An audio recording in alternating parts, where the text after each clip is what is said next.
Sin embargo, si uno mira la historia y las estadísticas, pues realmente el éxito de esta transición normalmente se ve afectado por la complejidad inherente de lo que es una sucesión. Y ya los índices pues nos demuestran que esa supervivencia de las empresas de familia se disminuye de manera importante de generación en generación. Seguro varios de ustedes han escuchado esa estadística donde dice que las empresas de familia solamente el 30% sobrevive a la segunda generación, un 15% a la tercera generación y solo un 1% a la cuarta generación. Y es por eso que hoy en día es importante hablar de cuáles son los factores importantes y que logran una transferencia exitosa que hemos visto en algunas familias. Este espacio lo que busca es que hablemos de cuáles son esos factores y estaremos hablando de la visión y la gobernanza a largo plazo, un aspecto muy importante. También de lo que es una planeación eficiente, tanto jurídica como tributariamente, especialmente en un país como el nuestro, donde sabemos que en un promedio de cada 20 meses hay una reforma tributaria. Tenemos a portas un proyecto ya radicado ante el Congreso y obviamente lo que significa ese proceso a largo plazo. ¿Cómo logramos de manera exitosa esa transferencia intergeneracional? Y aquí estaremos hablando de dos bloques, digamos, de dos etapas que se viven muy importantes. Uno, lo que es la planeación patrimonial familiar y su posterior gestión. Entonces, ya para dar paso a nuestros panelistas, solamente para decir que las preguntas se estarán resolviendo al final de la conferencia, las pueden mandar en el chat de Zoom. Y bueno, entonces empecemos con ese bloque de planeación. Y aquí a nuestro primer invitado, Raúl Cerebreni. Raúl, bienvenido. Eres socio fundador del Family Council Wealth Planning Consulting. Eres matemático puro y autor de dos libros muy importantes, Dinastías Familiares y Dinastías Empresariales. También eres creador del modelo Cerebreni de consolidación y continuidad de las dinastías familiares. Cuéntanos en tu experiencia de este tema de visión y gobernanza, asesorando a muchas empresas de familia, ¿cómo has visto este tema de la visión y la gobernanza en la fase de planeación patrimonial familiar? Bueno, muy buenos días a todos y muy honrado por esta invitación y compartir con colegas de esta altura. Eh, pues definitivamente el tener una visión se vuelve un tema crítico, un poco la alegoría de Alicia en el País de las Maravillas, el que no sabe para dónde va, pues cualquier camino le sirve. La visión precisamente nos da un norte, de alguna manera nos enfoca, nos alinea las energías, los esfuerzos, el pensamiento, a dónde queremos ir y a dónde queremos llegar. Desde el punto de vista, digamos, convencional, hablamos siempre de una visión empresarial, siempre de cómo queremos ver nuestras empresas 5, 10, 20 años más adelante. De la misma manera, pudiéramos decir, se hace un ejercicio con la familia, cómo queremos ver la familia. Ahí sí el tema se vuelve un poquito más complejo, porque ya no es 10 o 15 años, sino que es por generaciones. Y en ese tema de generaciones, pues la planificación mínima es a la siguiente generación. Entonces, la visión familiar generalmente se trabaja de una generación a la siguiente, cosa que hemos encontrado que familias que han perdurado 200, 300 años, más bien en vez de planificar a la siguiente generación, planifican 2 o 3 generaciones más adelante. Y por último, la visión patrimonial, que de alguna manera es la que viene a amarrar todas las visiones. El tema, digo yo, más complejo en la consultoría de empresas de familia precisamente no es solo tener visiones, sino que esas visiones estén alineadas. Entonces, ahí creo que hay un ejercicio donde falta, por lo menos lo que hemos nosotros notado en una gran cantidad de familias que han trabajado muchos de estos temas, no amarran una visión patrimonial, y la visión patrimonial no amarra o no se alinea con la visión familiar y con la visión empresarial. De tal manera que creo que uno de los elementos fundamentales de lo que hemos encontrado en empresas longevas es que precisamente sí tienen una visión patrimonial, en muchos casos una visión patrimonial compartida, colectiva, y creo que eso hace muchísimo la diferencia.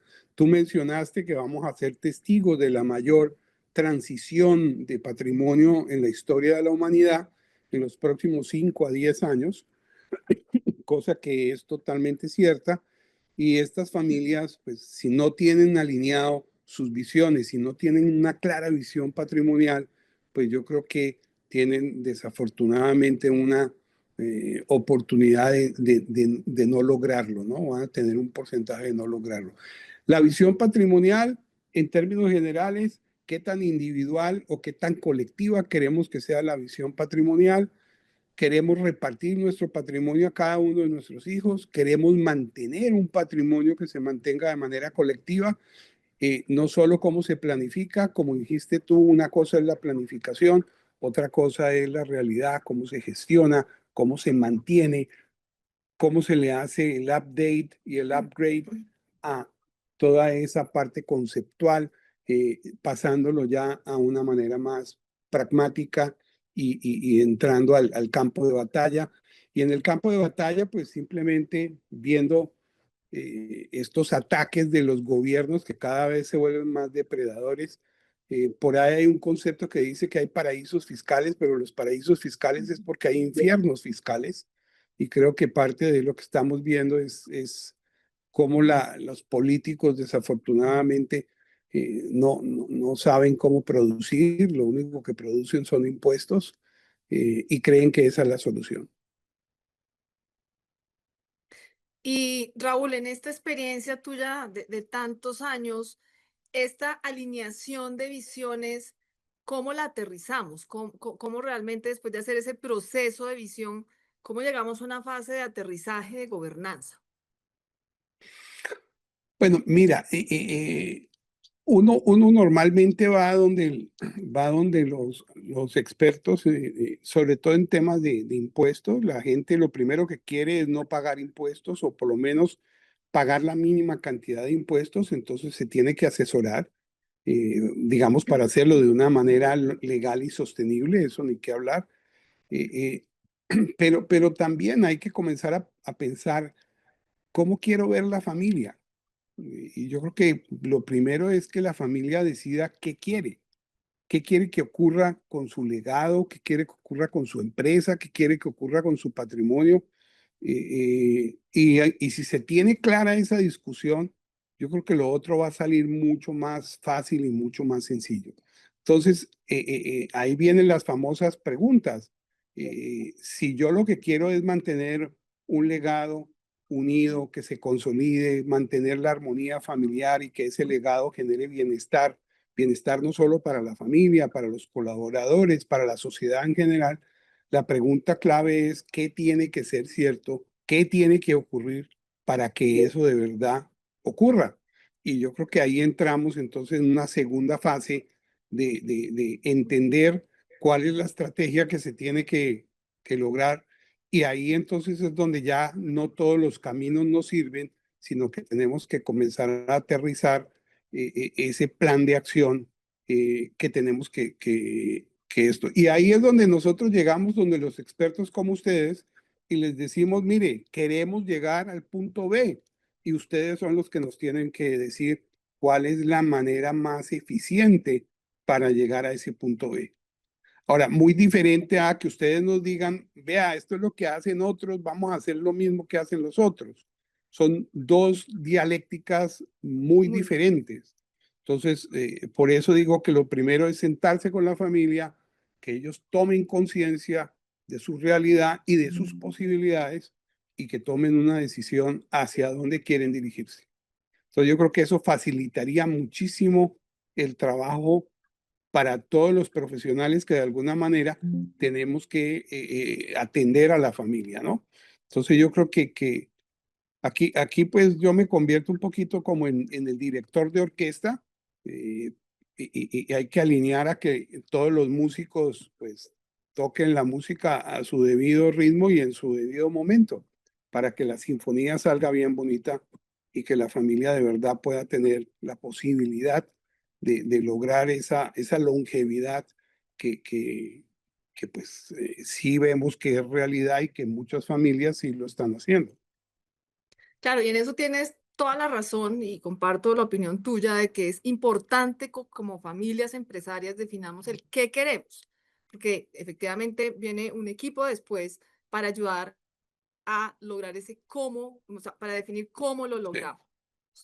Y aquí es donde, Dos preguntas, una qué queremos y la otra para qué lo queremos. Disculpa que te haya exactamente, interrumpido. no te preocupes, exactamente, saber qué queremos, para qué lo queremos y después lograr definir cómo llegar finalmente a esos objetivos. Tú lo decías claramente, muchas veces recibimos es solamente una finalidad tributaria, pero ahí está finalmente ese expertise de ayudar a la familia a definir otros aspectos. Pero definido eso, es donde efectivamente ya llegamos a hablar de cómo estructurar, cómo llegar a ese camino, y ahí es donde empezamos a hacer diseños y estructuras nacionales e internacionales. Para hablar, digamos, de la parte jurídica, invito y bienvenido a Gustavo Mucci. Gustavo es fundador y actual CEO de Investor Trust. Eres abogado con LLM en Derecho Bancario Internacional de la Universidad de Boston y maestría en Ciencias de la Comunicación en Alemania. Fuiste socio de Arthur Anderson, de Deloitte, has tenido una gran experiencia en lo que es la protección de patrimonios familiares, en la estructuración y creación de vehículos. Cuéntanos un poco, Gustavo, cómo ha sido tu experiencia en esa asesoría de no solamente decir, vamos a crear un vehículo, cómo de verdad debería manejarse ese proceso en una planeación patrimonial familiar. Hola, buenos días. Nuevamente muchas gracias por la invitación y un gusto y un honor compartir esta experiencia con profesionales tan competentes y prestigiosos como ustedes. A la hora de pensar en una estructura patrimonial internacional, hoy, dentro de la dinámica de cambios que se han dado y se seguirán dando en el ámbito internacional, el reto ya no es escoger si vamos a utilizar un trust, una fundación internacional o una sociedad extranjera comúnmente conocida como offshore. El reto de hoy y el reto de esas familias que mencionaba Raúl es realmente, y ahí entramos todos nosotros para ayudarles a hacerlo, es diseñar una arquitectura internacional que les sirva de plataforma. ¿De plataforma para qué? Uno, diversificar sus negocios, internacionalizarse en sus actividades comerciales, fabriles, industriales, diversificar el riesgo país, acompañar a los miembros de la familia en ese proceso también de reubicación internacional y que sirva de cuna y por supuesto reitero de plataforma para que ese propósito, visión empresarial y familiar de ese grupo tenga acogida dentro de esa plataforma y les permita evolucionar, crecer y desarrollarse no solamente en esta generación, sino en las que sigan. Ese tipo de plataforma hoy día requiere de una solidez, de una legitimidad y también de la elección de la jurisdicción o de las jurisdicciones donde esa plataforma se va a mover. Requiere de sustancia, esa sustancia que la da el contar con directores independientes, el contar con la llevanza de la contabilidad, el tener presencia física en esas jurisdicciones y contar con personal contratado en tales jurisdicciones donde la familia y sus negocios van a tener actividad. A la hora de ese diseño, tenemos que atravesar y superar las siguientes 4 pruebas. Una, la transparencia internacional.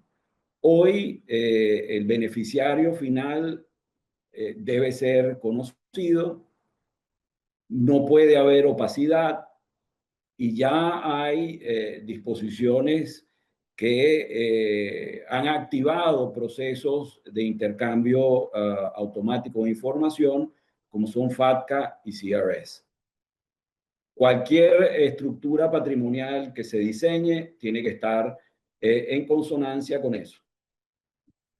Al estar en consonancia con eso, también van a estar superando la siguiente prueba, que es esa aceptación bancaria internacional. Luego, en aras de ese propósito o esa visión de la familia que permita esa continuidad intergeneracional o multigeneracional, y que esté claramente allí previsto ese propósito de la familia. Para efectos de esta conversación y que podamos ver cómo sobrevolamos las particularidades de cada posible propósito que alguien tenga a la hora de acercarse a nosotros para establecer una estructura patrimonial, hemos pasado por 5 escenarios que los vamos a ver de corrida. El primer escenario, pues una familia colombiana con activos en el extranjero. Se acerca a nosotros y dicen, quisiera que me diseñaran y establecieran una estructura a los efectos de la tenencia de estos activos en el extranjero.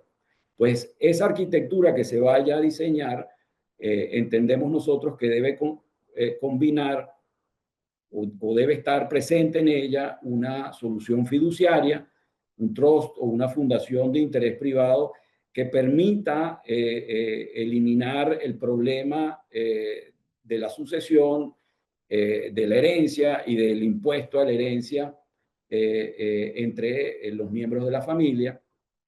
Y esa solución fiduciaria pues tiene que estar conectada con alguno o algunos vehículos corporativos de propósito especializado para la tenencia de esos activos, sean financieros, inmobiliarios, obras de arte, etc. El escenario 2, padres en Colombia, hijos en Estados Unidos y Madrid. Allí vemos que la familia está repartida ya no en una sola jurisdicción, Colombia, sino en 3, con retos distintos. Esos retos nos obligan a la hora de diseñar esta arquitectura patrimonial a que sea modular y no necesariamente contar con un solo trust, sino de repente con varios, que las sociedades que se vayan a incorporar y que cuelguen de los trusts sean jurisdicciones que se comuniquen con Colombia, con Estados Unidos y con España. El uso de estos fideicomisos o trusts permitirán que el día que toque la transferencia de la propiedad y del patrimonio familiar a los beneficiarios no tengan consecuencias fiscales ni en Estados Unidos ni en España.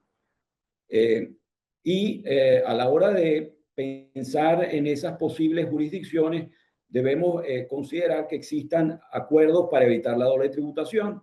Allí tenemos que España tiene ese acuerdo con Colombia, Canadá tiene con Colombia, Reino Unido y Suiza también. Luego, un tercer escenario, activos dentro y fuera de Colombia, pues tenemos que prever que esa arquitectura combine jurisdicciones que tengan tratados para evitar la doble tributación, pero también tratados para promover y proteger las inversiones extranjeras de Colombia con esas jurisdicciones. Entonces ahí tenemos España, Canadá, Reino Unido, Suiza, que pueden ser elegidas a los efectos de crear estas holdings en el extranjero que van a detentar activos en Colombia.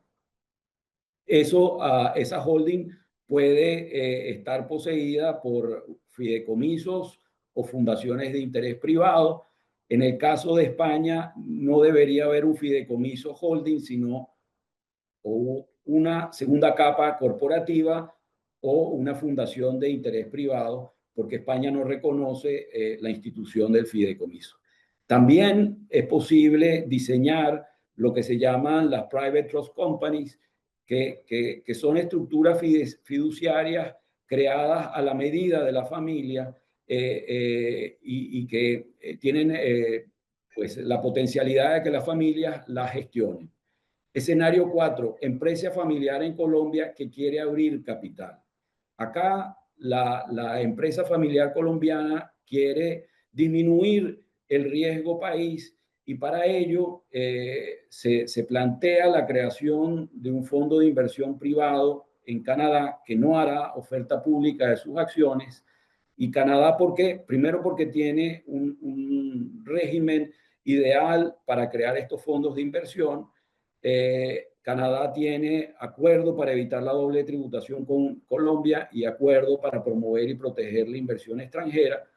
Este fondo de inversión le permitirá a la familia captar inversiones de inversionistas privados, terceros a ellos, y así diluir el riesgo y la participación que esa familia tiene en los negocios locales colombianos.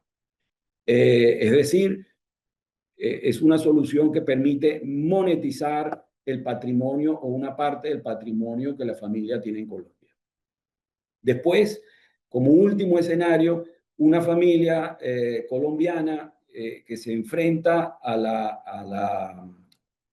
la erosión tributaria colombiana y dice, bueno, ¿cómo podemos reorganizar nuestro patrimonio buscando eficiencia, diversificación y la posibilidad de internacionalizar? Bueno, puede ser que esa familia tenga hijos que apenas estén por llegar a los 18 años, 19 años y nunca hayan sido contribuyentes fiscales para Colombia. Allí estos muchachos se convierten en el motor ideal para esta reorganización, pues la familia puede desde allí elegir una jurisdicción idónea para reubicar a estos muchachos, hacerlos residentes fiscales de esa jurisdicción, en paralelo ir creando esa arquitectura y ese andamiaje patrimonial al cual cuando estos muchachos sean residentes de esa otra jurisdicción y sobre ellos se haya creado ese andamiaje, se les podrá donar activos y estos muchachos aportar los activos a la arquitectura patrimonial y allí lograr esa reorganización eficiente. Okay. Estos ejemplos nos dejan una enseñanza común. Debemos pasar de estructuras aisladas a arquitecturas integrales que resistan el escrutinio internacional y acompañen a las familias empresarias en su tránsito generacional y diversificación internacional. Gracias, Gustavo. Y tú hiciste una excelente introducción para el siguiente tema. Y hablaste de cómo la realidad hoy en día es que no solamente tenemos vehículos internacionales que usamos, pero también es porque hay patrimonio en diferentes jurisdicciones y hay familia, la familia también está, digamos, hoy en día regada en diferentes jurisdicciones. Y en los 5 escenarios que nos presentaste, en todos aterrizadas a un tema en común, que es el tema tributario. Y obviamente, digamos, con el enfoque hoy de la conferencia, estamos hablando de familias empresarias colombianas, pues obviamente vemos cómo el tema fiscal, independientemente de la internacionalización de la estructura y del patrimonio y la familia, pues siempre llegamos al tema tributario colombiano. ¿Por qué? Porque pues la familia parte es residente fiscal o la empresa originaria, por más de expansión, su origen y está, digamos, puede ser la casa matriz ubicada o por lo menos la que generó el patrimonio ubicado en Colombia. Y también hay patrimonio de estas familias allá. Pero nuevamente aquí llegamos al mismo tema de siempre, el tema tributario. Y aquí le doy paso a nuestro siguiente panelista, Eric Thompson. Eric es socio fundador de Cañón Thompson, abogado de la Universidad de Costa Rica y abogado colombiano, especialista en Derecho Tributario Internacional de la Universidad Externado y máster en Derecho Tributario con especialidad en Política Tributaria de la Universidad de Harvard. Eric, cuéntanos un poco cómo ha sido tu experiencia de alinear este tema fiscal con la planeación de los patrimonios familiares. Bueno, muchísimas gracias y por la invitación y la iniciativa de Araujo Ibarra y de Andrés Ibarra y por el gusto compartir con tan apreciados y distinguidos copanelistas. Yo quisiera empezar por donde comentó Raúl, me parece muy válido, y es que hay objetivos de familia. Y es un contexto que claramente es distinto, tiene su propia dinámica a lo que es el contexto, digámoslo así, corporativo. Entonces, en ese sentido, una decisión tan importante que ya también Gustavo aludía, de dónde vamos a vivir, ya implica pues unas decisiones familiares claves que tienen un rebote y una clara incidencia en el tema tributario. Entonces es una variable clave que hay que considerar, pero tal vez yo quisiera así hacer dos precisiones a modo de contexto y tendencia.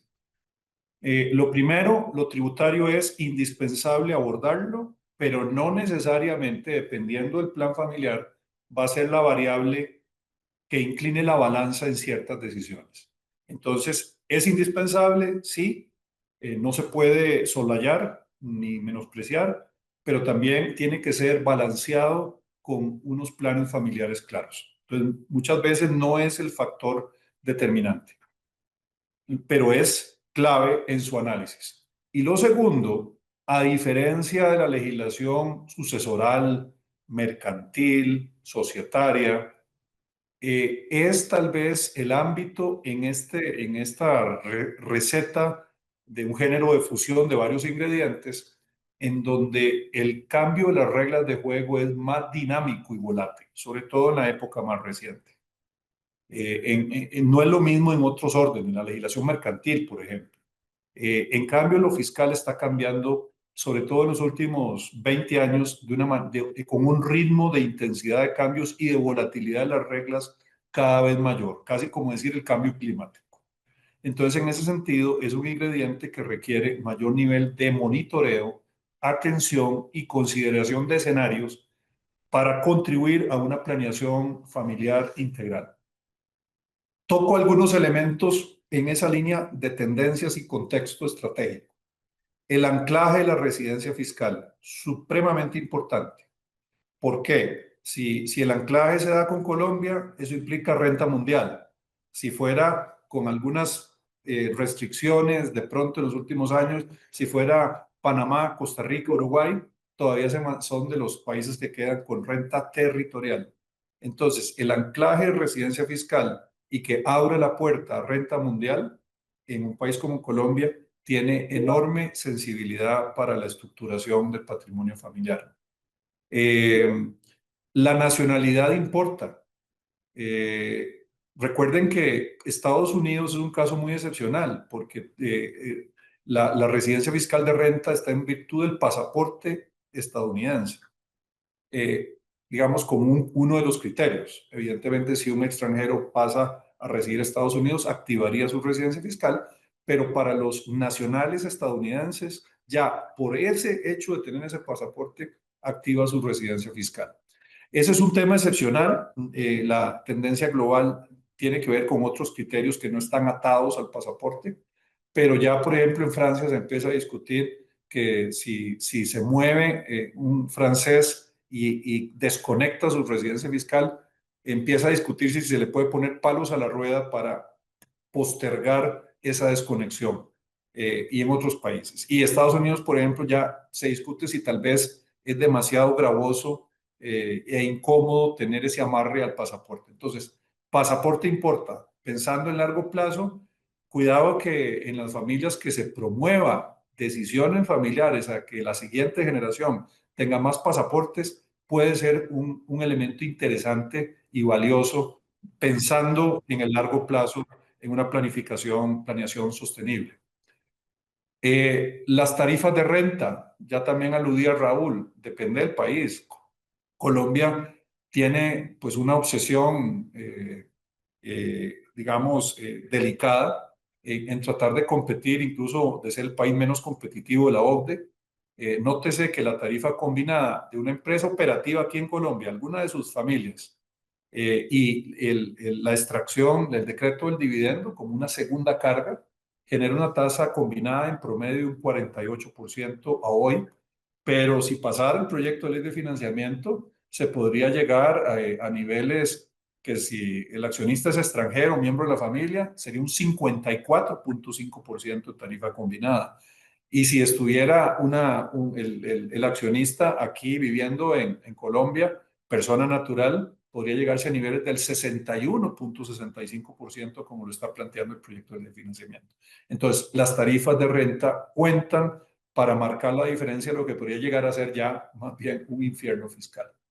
Que dicho sea de paso, hay toda una tendencia internacional para restringir los llamados paraísos fiscales, que en el fondo a veces tienen un gran sesgo valorativo, porque los países de baja imposición también ayudan a prevenir excesos de tarifas en países que tienden hacia la alta imposición. Entonces, las medidas retaliatorias a paraísos fiscales son importantes de medir.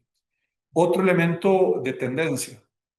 Colombia ya consolidó un impuesto permanente al patrimonio y una de las grandes inquietudes es si esto va a pasar a ser una marea regional, por ejemplo, en el contexto latinoamericano, que por supuesto es muy, muy sensible, sobre todo si ya se habla además, conectado con la misma residencia fiscal, de que su cobertura no sea los activos ubicados en el país X o Y, sino una cobertura mundial de patrimonio.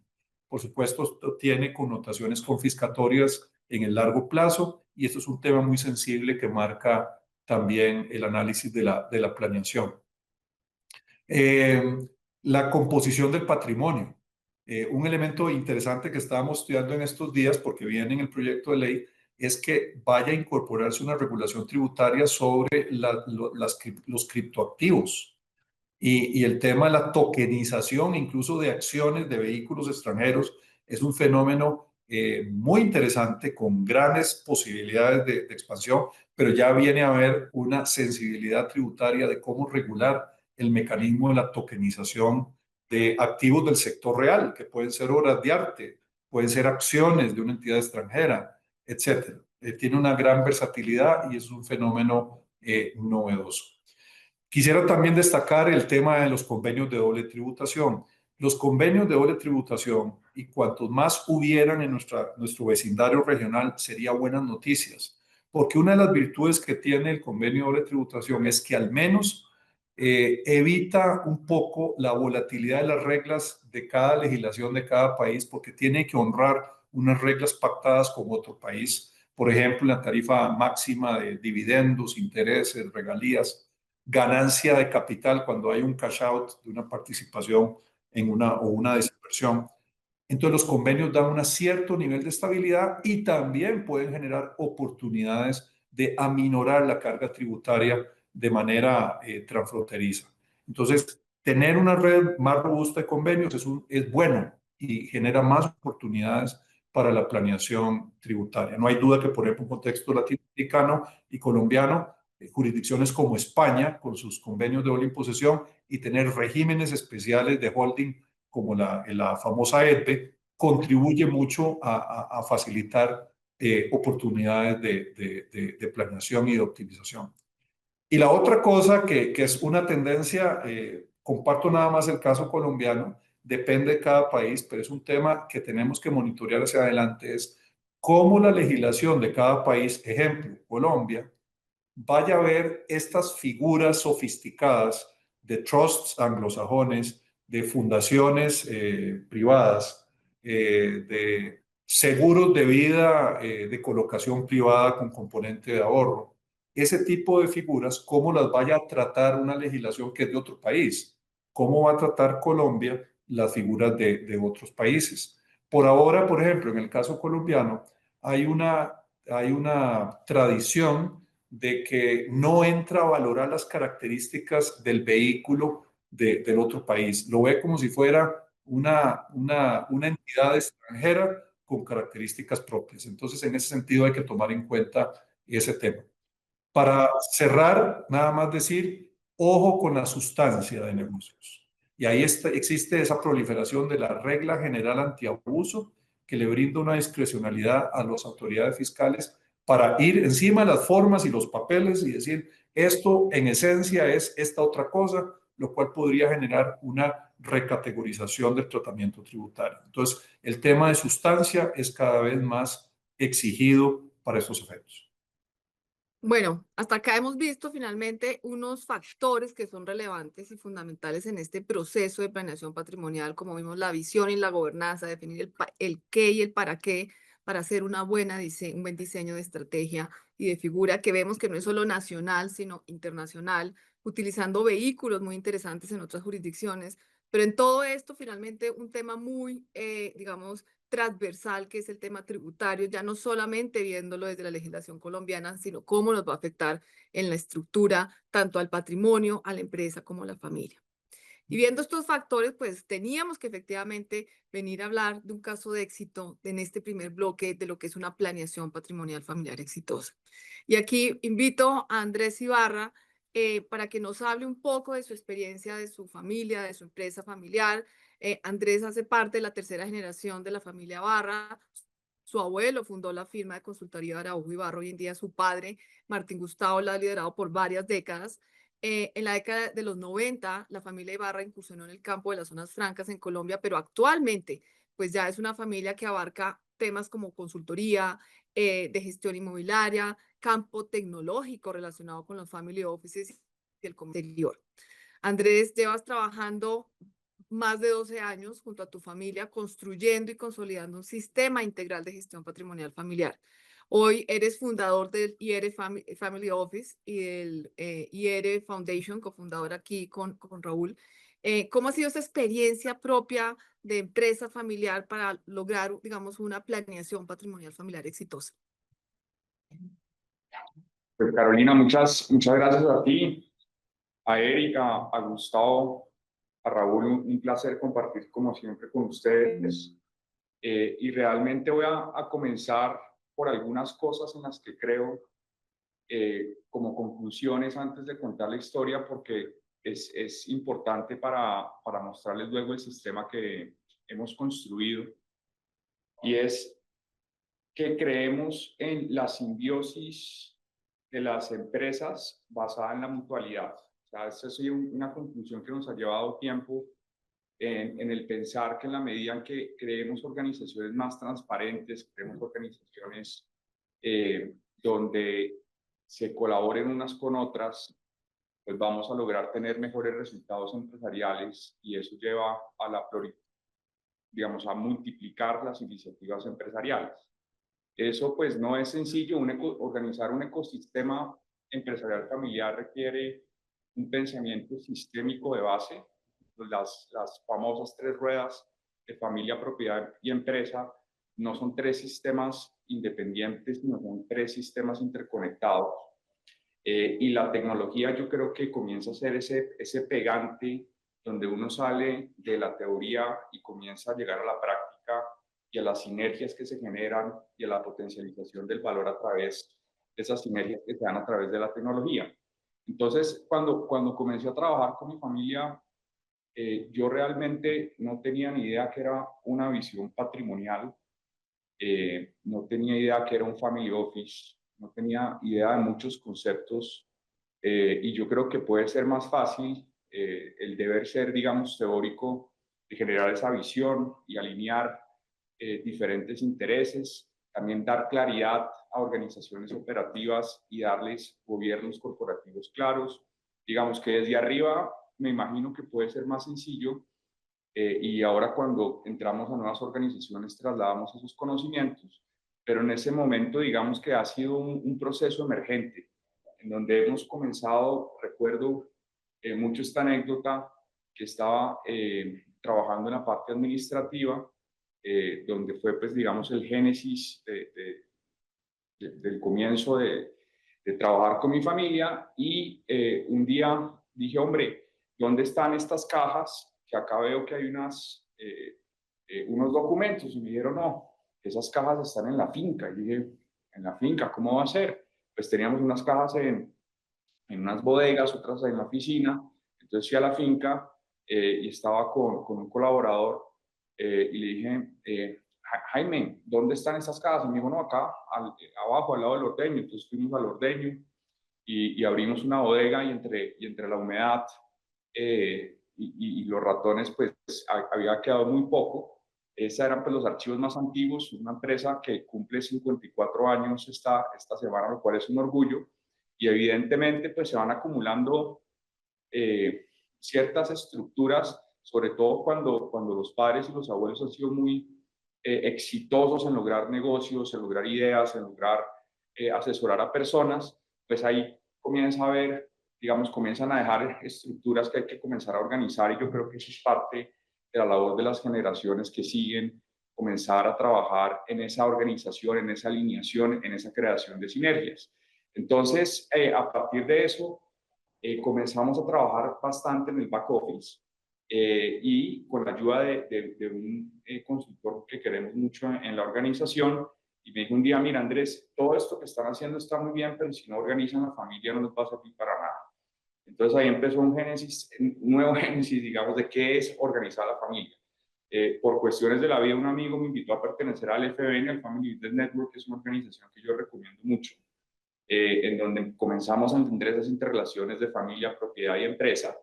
Ahí pedimos el favor de que nos ayudaran para estructurar un protocolo familiar.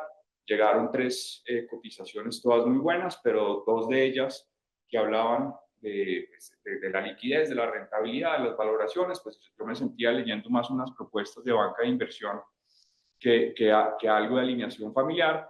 Y llegó la propuesta de Raúl Serebrenic, con quien hoy tengo el gusto de ser socio y amigo, en donde entiende el patrimonio como una serie de capitales, donde en el centro está el capital espiritual.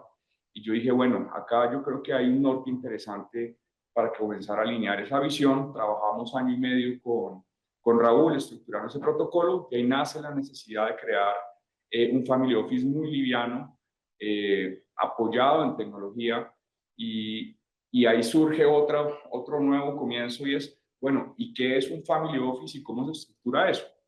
Entonces, ahí empezó un trabajo, digamos, de investigación, donde finalmente, y afortunadamente, yo creo que también he tenido mucho éxito y suerte en encontrar organizaciones donde han acortado el proceso de evolución de las mejores prácticas, y llegué a una conferencia de Fox, Family Office Exchange, con quien hemos colaborado activamente en Colombia, Centroamérica y el Caribe, que es una de las organizaciones líderes en el mundo de las mejores prácticas de Family Office. Entonces ahí comencé a entender cómo se estructuraba un Family Office, pero sobre todo qué era un Family Office. Yo creo que hay que desmitificar un poco el tema del Family Office. Yo me acojo a la definición de Miguel López de Silanes, que es el director internacional de Family Office Exchange, y dice, mire, un Family Office es el vehículo que usted tiene para lograr los objetivos de su familia. Entonces, bajo esa premisa, comenzamos a ver cuáles son los objetivos y qué servicios queremos prestar nosotros a través del Family Office, y comenzamos a estructurar el portafolio de servicios. Pero luego llegamos a una conclusión, y es, todos estos servicios que queremos hacer tienen que tener, se basan en la información y data, y si esa data abajo no está estructurada adecuadamente, entonces no vamos a poder trabajar rápidamente y digamos, enfocarnos en las decisiones estratégicas que se debe enfocar en un Family Office, si no vamos a estar perdidos en los papeles, en que no llegó la cosa, en hacernos presentaciones, en que el financiero no funcionó bien con alguna información contable, en que los abogados con los acuerdos de servicio que queríamos lograr en ese momento en materia societaria y tributaria, pues entonces no iban a poder controlar si se estaba cumpliendo a tiempo y con excelencia. Entonces dijimos, ok, devolvámonos un paso atrás y miremos las metodologías de los centros de servicios compartidos, donde la centralización de datos, el ahorro de costos, los acuerdos de servicio, el apoyo tecnológico, la integración de tecnologías, pues es fundamental en ese camino, y empezamos a ir a la ANDI, a la Cámara de Centros de Servicios Compartidos, que de hecho hoy es el el seminario anual de centros de servicios compartidos, no porque tuviéramos 300 personas trabajando en un centro de servicios compartidos, sino porque las metodologías y las mejores prácticas hoy en día son escalables a lo que hace 10 o 15 años era inclusive hace 7 años, 5 años, podían ser inaccesibles para las familias empresarias.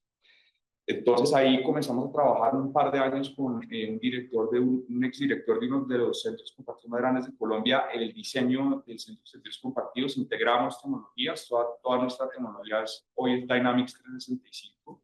Integramos el ERP, el CRM, la parte de recursos humanos, la parte de nómina, y ya estamos abriendo otros módulos como Property Management, gestión de activos, pero todo ya interconectado desde el ERP. Y ahí saltamos a generar un data lake, que es un servidor centralizado donde se genera analítica de datos.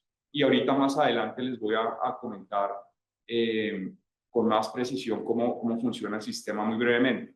Pero lo que diría es que ha sido un proceso donde la mayor suerte realmente que he tenido ha sido un padre y unas hermanas, primero pues abiertas, yo creo, ¿no? Abiertas a que uno tome iniciativas. Yo creo que ese pensamiento sistémico también es un tema de relaciones intergeneracionales y de tratar de alinear pensamientos e ideas entre generaciones, que eso cada día es más difícil, pensando que yo hoy tengo 40 años, pero alguien de 20 que esté en este momento programando, diseñando estructuras de inteligencia artificial, pues con alguien de 60 va a haber un cortocircuito. Entonces yo creo que también esa apertura mental de mi padre y ese apoyo ha sido fundamental, y el trabajo de mis hermanas en la organización pues realmente importante. Yo creo que ante todo pues he tenido bastante suerte, Carolina. Bueno, pues primero que todo, felicitarlos por este proceso que han logrado y sobre todo iniciar. Yo creo que iniciar es lo más difícil, como tú dices, ese alineamiento intergeneracional no siempre es fácil y puede ser uno de los factores que afecta estos procesos. Entonces, pues ni más felicitarlos. E hiciste una introducción muy interesante. Reconocieron que efectivamente habían falencias, lo que hablabas de realidades que ocurren, los archivos por allá manejados de manera muy precaria, y eso y muchos ejemplos se dan en las empresas de familia. Lograr dar este proceso de entrar a una planeación, de sentarnos a ver cuál es la visión familiar y tener un enfoque finalmente para estructurarlo es fundamental. Pero eso no solamente nos asegura el éxito de la transferencia intergeneracional. Y ahí es donde entramos al segundo bloque. No es solamente hacerlo, sino gestionarlo. Y es una gestión a largo plazo. Y ahí donde venimos a hablar ya finalmente de cómo esa gestión dentro de los factores que vimos hoy. Le doy la palabra a Raúl. Raúl, ¿cómo has visto en ese proceso que tú desarrollas de protocolos, de visión, de gobernanza, que es un proceso inicialmente muy puntual en un periodo determinado, cómo se combina eso con una gestión? Mira, yo creo que ahí está el gran secreto, ¿no? Les comento esto de manera anecdótica. Hay una asociación a nivel mundial de consultores de empresas de familia. Hace unos 2 años, recién salido el famoso ChatGPT, estando en una sesión de trabajo, precisamente creando una visión de familia, los muchachos de la cuarta, quinta generación me salen con una visión fabricada por el ChatGPT. Y la verdad es que la visión estaba muy buena. Obviamente habían alimentado el sistema con toda una serie de inputs de esto. Inmediatamente dije, wow, fantástico, venga, vamos a mejorar esto. Y eso se lo presento a todos mis colegas hace un año y medio. Y muchos de mis colegas quedaron como asustados. Wow, entonces el ChatGPT ya va a poder hacer el protocolo de familia. Y efectivamente sí, el ChatGPT va a poder hacer el protocolo de familia. ¿Qué es lo que diferencia? Y yo creo que ahí está el énfasis y la diferenciación de lo que hemos tratado nosotros de hacer en los últimos 15 años. Precisamente es entender que hay un trabajo, llamémoslo conceptual, que es crear la visión, la misión, el protocolo, los códigos, la estrategia. Luego hay otra parte que es la estructura. ¿Quién es el responsable de que todo eso se cumpla? Y ahí es donde entramos ya en dejamos de planificar para comenzar a gestionar, ¿no? Y lo que tal vez el elemento clave acá, un poco haciendo referencia a la misma definición del Family Office, cuáles son los procesos y las dinámicas que tenemos que tener en las estructuras para lograr cumplir con esa visión. Y luego, ¿cómo lo mantenemos? ¿Cómo hacemos de que perdón, generación tras generación, esto se haga cada vez inclusive de una manera más eficiente? Que las siguientes generaciones inclusive logren superar a las generaciones mayores. Y ahí tienen ustedes el ejemplo de Araujo Ibarra. ¿Qué ocurre cuando las generaciones colaboran y se alinean? Yo creo que eso es un ejemplo bien bonito, bien emblemático en ese sentido. Entonces yo creo que lo importante es entender que hay que crear unas estructuras con gente muy profesional, con gente muy eficiente, que le haga un seguimiento y un manejo apropiado. En el caso, por ejemplo, de las estructuras legales o del aspecto tributario, es un tema dinámico, es un tema que hay que actualizarse, hay que a veces emigrar de una jurisdicción a la otra, etcétera, etcétera. Entonces, quiere decir que esto es un proceso ongoing, permanente, de por vida. El que pensó que hizo un protocolo de familia y con eso solucionó, la buena noticia es que adelantó, la mala noticia es que no se ha dado cuenta que ese no es el final, sino que ese es el principio. Y el principio que nos lleva a crear una estructura, bien sea el Consejo de Familia, cuando ya se dan cuenta que el Consejo cumple con la función también de tener una visión familiar y probablemente ser el órgano rector que haga que las cosas se tengan que cumplir, pues también necesita de una estructura de ejecución. Y ahí probablemente es donde cabe perfectamente el Family Office. Entonces, yo sí digo que el Family Office al final es el brazo operativo del Consejo de Familia, de tal manera que es el encargado de que las cosas se cumplan y que se mantengan y que se manejen y se administren de la mejor manera posible. Bueno, tú hablaste de un aspecto importante y es no solamente sentarnos a crear esa visión y esa gobernanza, sino finalmente organizarlo y estructurarlo en lo que venimos viendo en diferentes vehículos y gestionarlo también fiscalmente.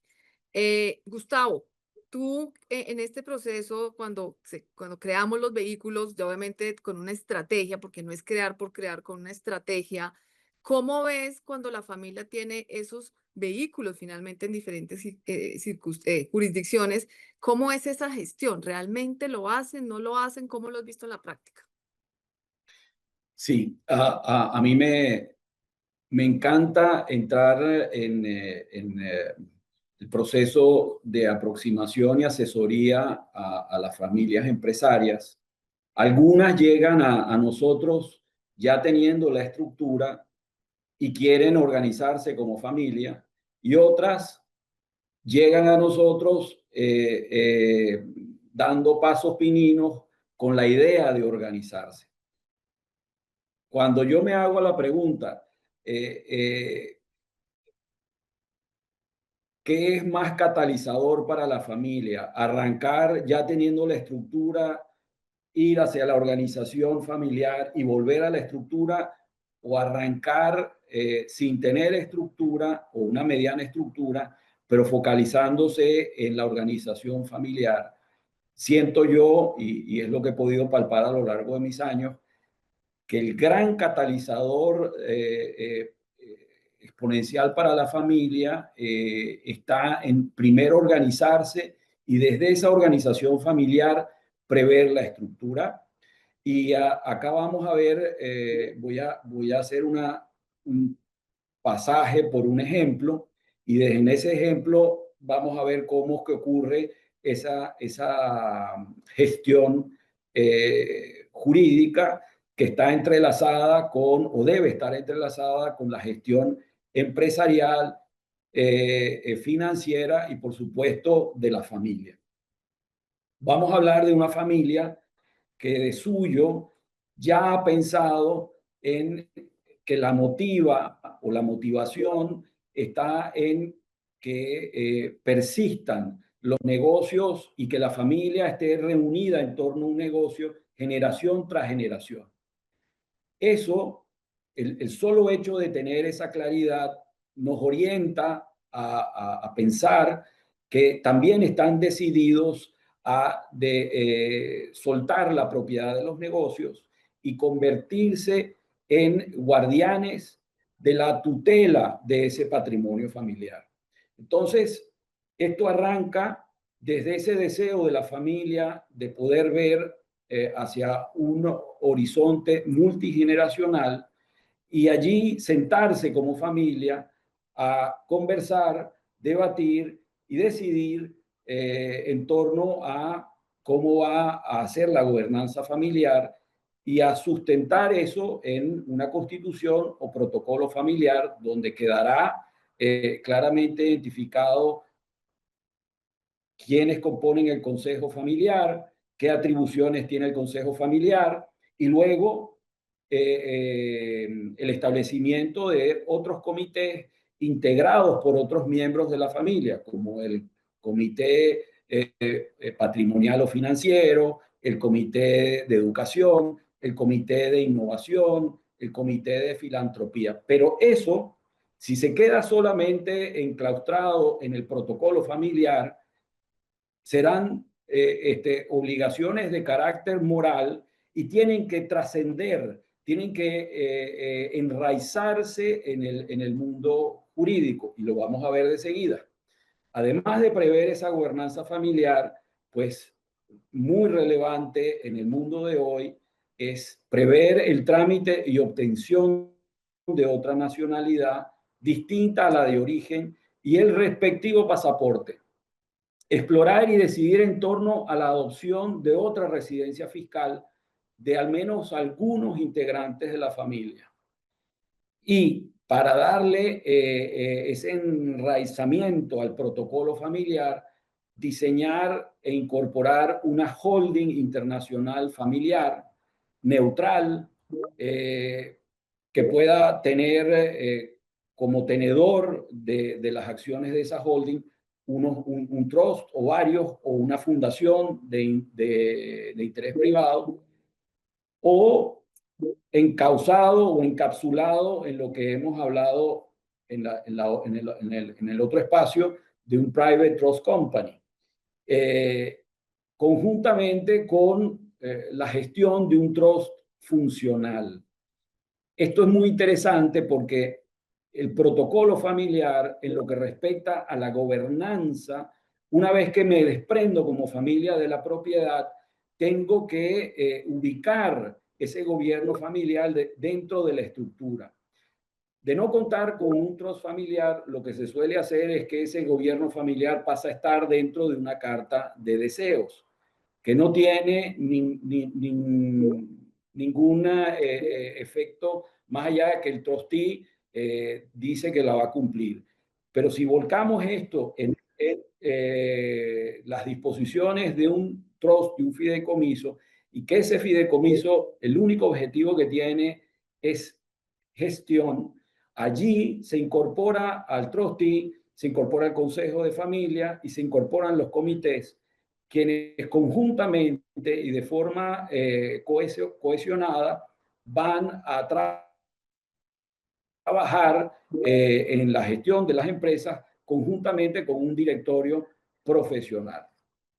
De decantarse por el uso de una private trust company, pues tendremos una separación patrimonial total, habrá una gobernanza institucionalizada, una modularidad, trust por herederos, proyectos, filantropía, innovación, compatibilidad con los estándares de transparencia y continuidad multigeneracional. Entonces, cuando ya hay un protocolo familiar, un consejo y un family office, el trust funcional es el elemento diferenciador. La gestión jurídica no es custodiar activos, es darle dirección y permanencia a esa arquitectura patrimonial.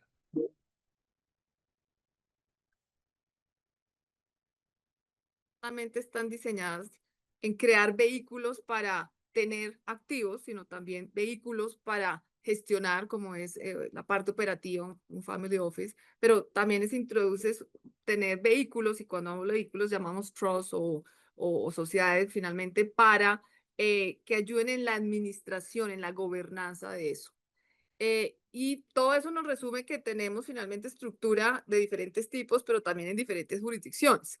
Y normalmente estas, digamos, en Colombia utilizamos también, nos vamos a otras jurisdicciones por diferentes tipos de circunstancias legales, pero eso tiene efectos tributarios. Eric, ¿cómo estás viendo los efectos que hoy en día se generan en Colombia por tener las familias colombianas empresarias estructuras internacionales? Bueno, la verdad es que es un fenómeno cada vez más notorio, más creciente, precisamente por preocupaciones de diversificación de riesgo país y de protección misma de los activos. Entonces, en ese sentido, yo creo que lo primero que hay que anotar es que existe un reto de actualización porque esas estructuras que en determinado momento estaban muy bien hechas, tienen una vida útil cada vez más corta. Es como un edificio nuevo, perfecto, que necesita casi que remodelaciones cada 2 años. Entonces, en ese sentido, es muy importante esa actualización y ese monitoreo. Por otro lado, desde el ángulo colombiano, como dices, hay una creciente, cada vez mayor exigencia del back office o de los recursos humanos y logísticos que dispone el vehículo extranjero para poder pasar la prueba del ácido, por ejemplo, de la famosa sede efectiva de administración, que haría que cualquiera de los vehículos o entidades extranjeras pasara a ser considerada para la DIAN como una sociedad nacional, con toda la implicación de renta mundial. Entonces, en ese orden de cosas hay un reto logístico y es el mix de recursos. ¿Qué tanto va a ser in-house? ¿Qué tanto va a ser tercerizado? Y el otro tema es dónde se ubican esos recursos, porque eso es también sensible al cumplimiento y la planeación correcta de las reglas fiscales. Yo pensaría que en ese sentido eso también genera un reto colateral. ¿Cuál es la ecuación costo-beneficio de la inversión de construir esos vehículos internacionales? ¿Qué tanto equipaje es necesario? ¿Será que a veces es mejor considerar estructuras más sencillas, más aplanadas, pero con mejor back office, con mejor sustancia? O sea, hay que tener con los tiempos que corren un cuestionamiento autocrítico y fino para ver qué tanto es necesaria una estructura de 3 piezas o de 2 piezas en 5 jurisdicciones o en solo 2. Eso hay que verlo con un pragmatismo y una consideración costo-beneficio, porque eso es bien importante. Tener vehículos cuesta. La otra cosa que hay que tener en cuenta es una tendencia, una marea regional, los famosos regímenes de entidades controladas en el exterior. En la medida en que el control decisorio de capital o sobre los resultados esté concentrado mayoritariamente en Colombia, por ejemplo, y eso es un tema que se está empezando a replicar en algunos otros países, pero ojalá que no lleguen al extremo excesivo colombiano, pues rentas típicas de una familia, de portafolio de inversión, rendimientos financieros, cánones de arrendamiento, eventual cash out de ganancias de capital, de venta de algunos activos, podrían estar capturados en el vehículo extranjero y rebotan en la declaración de renta de los controlantes de Colombia. Ese tipo de regímenes hay que tener particular cuidado. Y tal vez 3 mensajes más en términos de cómo gestionar. Calibrar muy juiciosamente las posiciones grises, las posiciones que no son bendecidas por el fisco en Ecuador o en Panamá o en México, depende del país, pero eso es una moda muy, muy internacional de dar discrecionalidad, o sea, de calibrar con cuidado el riesgo de rechazo de la posición que me da una ventaja fiscal y financiera. Otro tema muy a diferencia del contexto corporativo, donde eso está como muy orgánicamente separado, las familias a veces tienden a poner bajo el mismo sombrero de la misma firma el rol de auditor y el rol de asesor fiscal. Yo creo que es un tema que empieza a ser sensible y es mejor, como práctica sana, tratar de tener una separación de roles que evite conflictos de intereses y porque además el rol del auditor externo cada vez tiene un mayor nivel de exigencia como una suerte de veedor o garante ante terceros, incluyendo las autoridades públicas, de la correcta gestión de un vehículo o de una empresa. Y esto nos genera también un consejo, que nosotros lo estamos viendo en una óptica de esa tendencia de los multifamily office.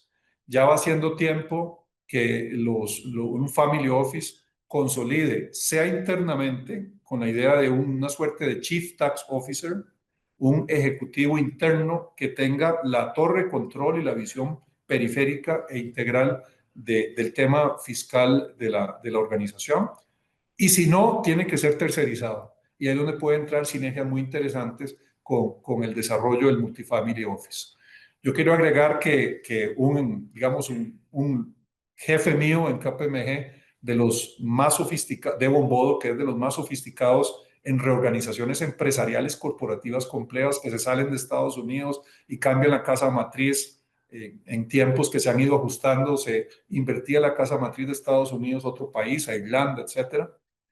Me comentaba no hace mucho que en este momento las firmas, bufetes y firmas de consultoría están teniendo ya que competir por talento especializado, por ejemplo, en lo fiscal, con los family offices y los multifamily offices. Eso es una muestra del desarrollo creciente de este segmento, ya no solo como un perfil casi que de inversionista institucional, sino también de creación de valor, y por eso el énfasis en la actualización tecnológica, en la sofisticación, que es esa gran experiencia a considerar de Andrés.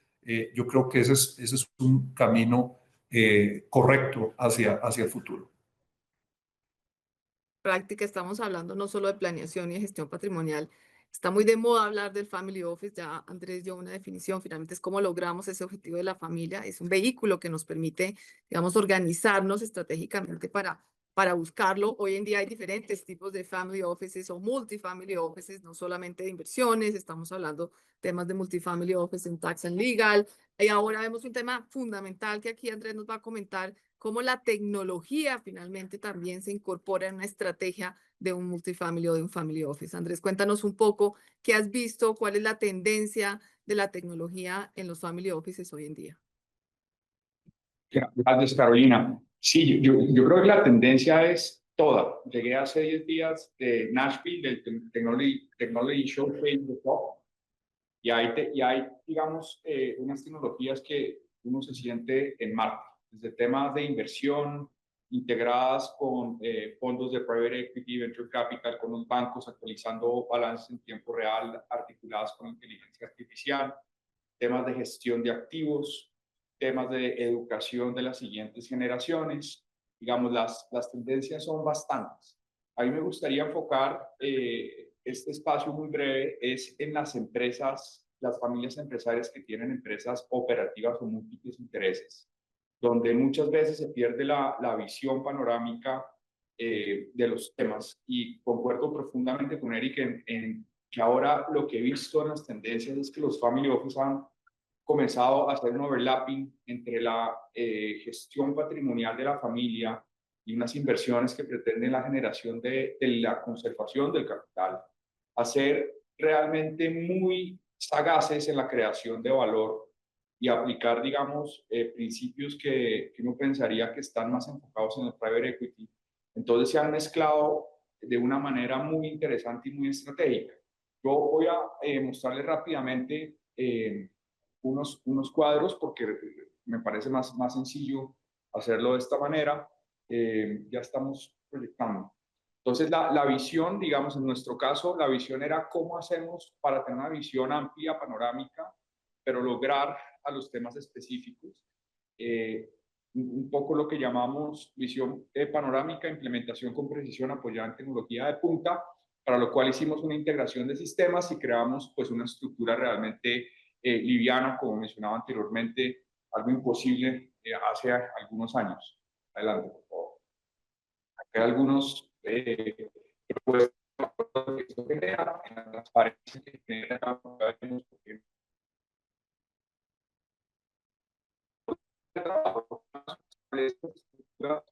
para la empresa 1, para la 2, para la 3, ya puede generar mejores prácticas en diferentes niveles que irradian el ecosistema empresarial familiar independientemente si no están solo, etcétera. Adelante. Adelante. Entonces acá les muestro cómo se ve. Esto es el logo para temas complicados que hay muchas soluciones. Poder evolucionar a través de las soluciones de Windows que no tienen integraciones. Entonces, el centro de servicios compartidos que ya le comenté es la base, la estructura es el tronco del árbol. Queremos ser empresarialmente un árbol donde aniden muchos pájaros, digamos, un poco poético, pero ese es el tronco, digamos, esencial de la integración tecnológica y la generación de la data. Luego, este centro de servicios compartidos presta diferentes servicios a diferentes compañías o a personas naturales o a diferentes estructuras. Y ahí salen los outputs del centro de servicios compartidos que llegan al Data Lake, que es el servidor integrado donde generamos la analítica, suben a los servicios, al Family Office, que a la vez prestan servicios estratégicos y se genera una doble irradiación, la irradiación de la precisión desde abajo y la irradiación de la estrategia desde arriba, donde se generan esas sinergias de generación de valor, no solo por la rapidez en la cual se puede actuar, sino por la coordinación y la integración. Y luego arriba hay un software torre de control donde estamos estructurando los diferentes módulos para tener esa visión panorámica de una manera integral. Adelante. Más adelante, vamos al final, si es amable, a la última. Una más. Gracias. Entonces, esto se vería lo que estamos trabajando. Pensamos que en el tercer o cuarto mes del próximo año ya tendremos el software totalmente funcional con los módulos estructurados. Raúl me ha ayudado muy activamente en algunos módulos como son la gobernanza, en los módulos estratégicos, en los módulos de la segunda generación, de las siguientes generaciones, de la educación de las siguientes generaciones. Entonces, es, digamos, la visión que tenemos para poder generar un sistema integrado de gestión empresarial familiar. Y, por último, diría, en esas sinergias cruzadas que se generan, es que hoy en día hemos incursionado en el mundo de la tecnología y el comercio exterior, pero eso no se hubiera podido lograr si no hubiéramos comenzado con estas estructuras. Entonces yo creo que abrir este tipo de estructuras e incursionar con un sentimiento realmente de urgencia por lo que se viene en materia tecnológica es lo que permite abrir canales que uno ni se imaginaría. Ya ahí no estamos trabajando con temas de low code, sino ya con estructuras pues más avanzadas y con equipos muy complementarios, que también creo que hace parte del pensamiento sistémico integrar equipos diferentes. Entonces, pues este ha sido nuestro camino hasta el momento y pues con amigos y aliados tan queridos como ustedes, pues esperamos seguir avanzando mucho en el aprendizaje de este camino. Gracias, Carolina. Gracias, Andrés. Y bueno, antes de entrar a las preguntas, sí queríamos cerrar con un par de conclusiones de lo que hemos hablado hoy. Y es que, primero, pues no hacer nada es un factor que aumenta el riesgo de que no se continúe finalmente con esa intención de la familia, de una unidad familiar, de una continuidad, un legado, de un crecimiento empresarial, de una protección patrimonial. No hacer nada es bastante riesgoso. Claro, hacer una planeación patrimonial puede ayudar, pero tampoco es suficiente. Tenemos que continuar finalmente con la gestión de esa planeación patrimonial familiar. Otro punto, tanto en la planeación como en la gestión, se debe hacer de manera integral. Ya no hablamos exclusivamente de un área, esto tiene que ser interdisciplinario. Para lograr ese éxito, vemos temas de visión estratégica, comunicación familiar, conocimiento legal, tecnología, obviamente un tema fiscal, porque recordemos, y es que finalmente hay otro accionista en las empresas de familia y hay otro heredero en la familia. Y si no lo tenemos claro, se llama administración de impuestos, una administración que además no solamente opera en el país de residencia nuestra, sino que tiene muchas hermanas a nivel mundial en cada uno de los países. Otro punto fundamental, esto es un traje a la medida. Yo siempre hago, digamos, resalto este tema. Es un traje a la medida donde cada costura que se hace finalmente es a la medida de cada familia, de cada empresa y del patrimonio de cada uno de ellos. Y por último, la planeación patrimonial familiar puede ejecutarse en un tiempo determinado.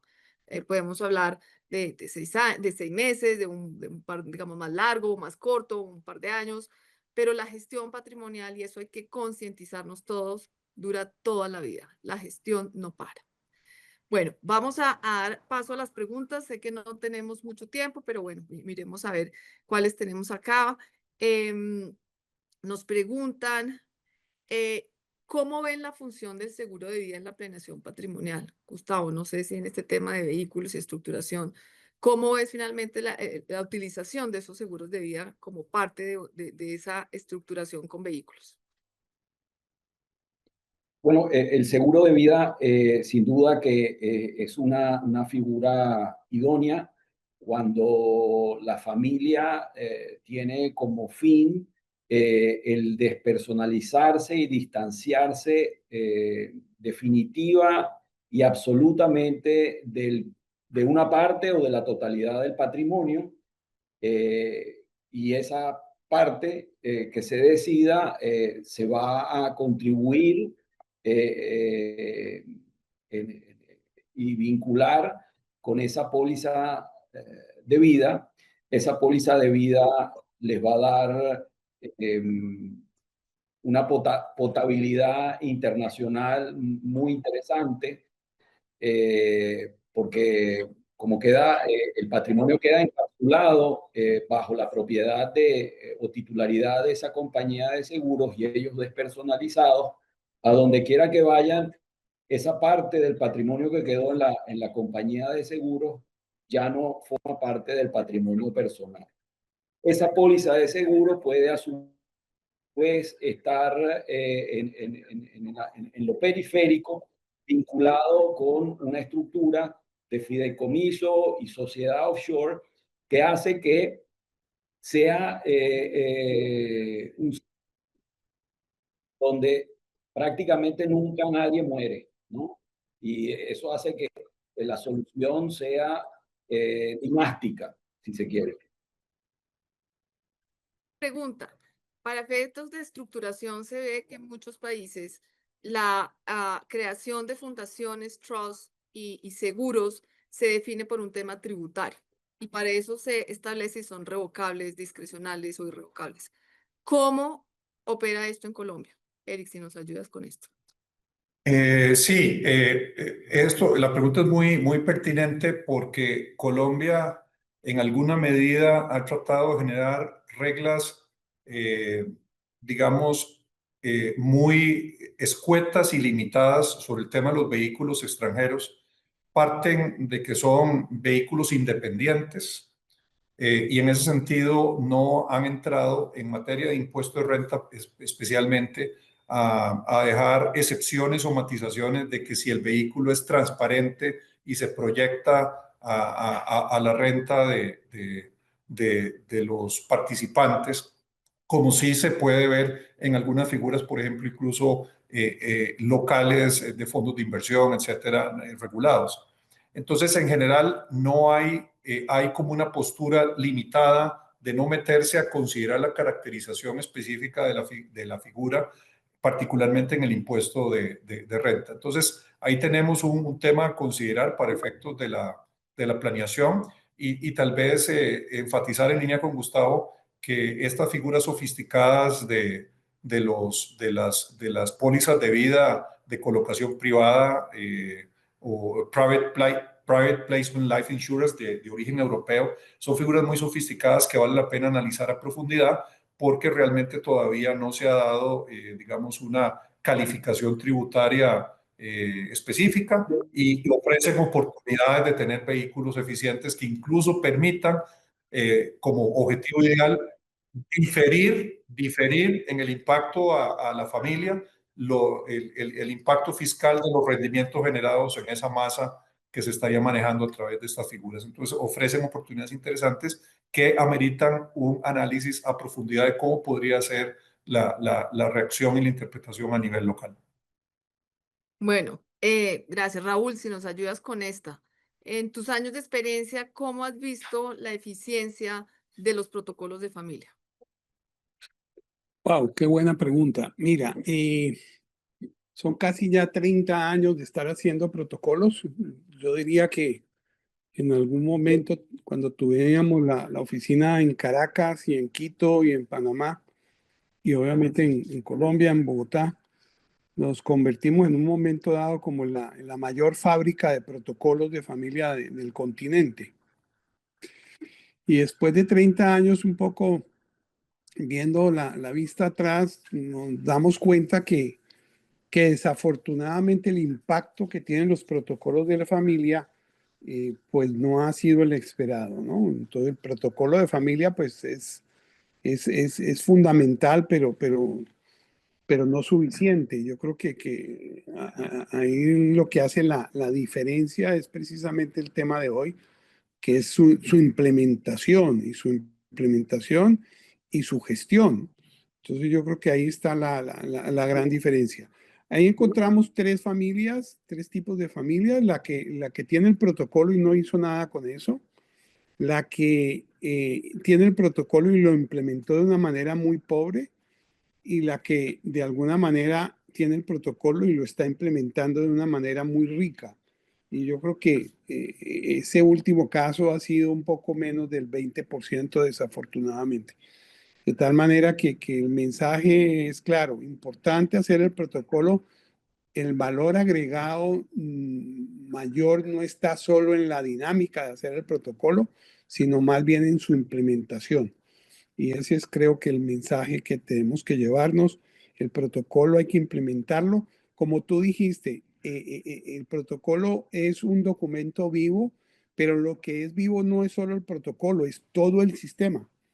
Y hay que manejarlo de una manera integral y sobre todo alineada.